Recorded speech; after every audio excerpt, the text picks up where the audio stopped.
더불어민주당이 당의 비판적인 칼럼을 쓴 임미리 교수에 대한 고발을 취하했지만 여진이 계속되고 있습니다.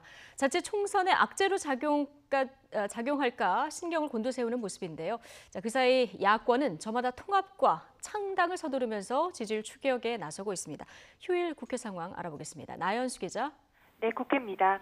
네, 논란이 불거졌던 게 그제 오후였고요. 민주당이 어제 오전에 곧바로 고발을 취하했는데 아직 여진이 남아 있나 보죠? 네, 민주당이 곧바로 임미리 교수와 경향신문에 대한 고발을 취하하며 논란 차단에 나섰지만 아직 잦아들지 않았습니다. 민주당만 빼고라는 선언적인 칼럼 제목, 집권 여당이 필자와 언론사에 대해 고발로 맞선 상황 자체가 총선을 앞둔 정치권의 상징적인 사건으로 각인된 듯합니다. 여기에 언론중재위원회 산하 선거기사심의위원회는 임 교수의 칼럼이 공직선거법 제8조 공정보도의 의무 조항을 위반했다는 유권 해석을 내렸다는 사실이 알려지면서 갑론을박으로 이어지고 있는데요. 하지만 무엇보다 고발을 취하하고 해명하는 과정에서 당의 대응 방식이 매끄럽지 않았습니다. 문자 메시지를 통해 고발 취하 결정을 알리며 임 교수가 안철수 전 의원의 자문단 출신이라고 언급했다가 부랴부랴 정정하는 해프닝이 있었고요.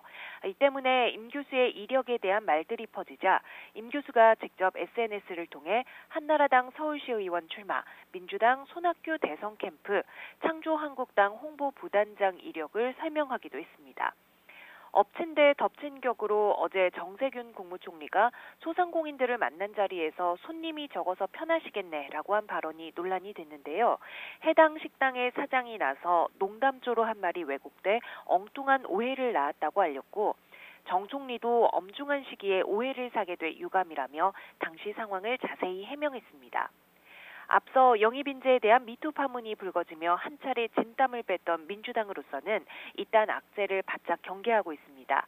그간 야권 심판론만 밀어붙였을 뿐 총선에 대한 위기감이 부족했던 것 아니냐, 오만을 경계해야 한다는 자성의 목소리도 당 내부에서 나오고 있습니다.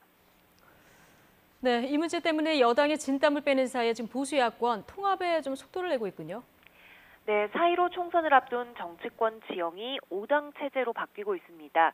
일단 자유한국당과 새로운 보수당, 미래를 향한 전진 4.0이 통합한 가칭 미래통합당이 우여곡절 끝에 모레 17일 공식 출범합니다.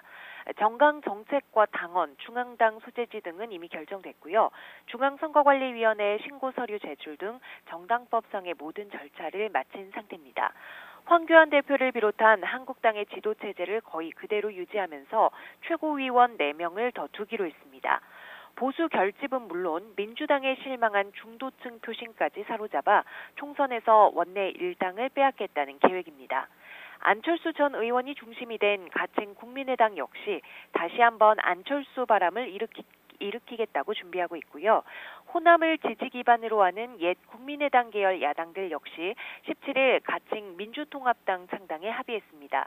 다만 그간 이선 퇴진 요구를 받아온 바른미래당 손학규 대표는 여전히 합당 선언에 회의적인 입장을 보이고 있어 막판 변수가 될 수 있습니다. 이 같은 야권의 재편, 보수 정당의 통합에 대해 민주당은 특히 수도권을 중심으로 표심에 어떤 변화가 있을지 예의주시하는 모습입니다. 지금까지 국회에서 전해드렸습니다.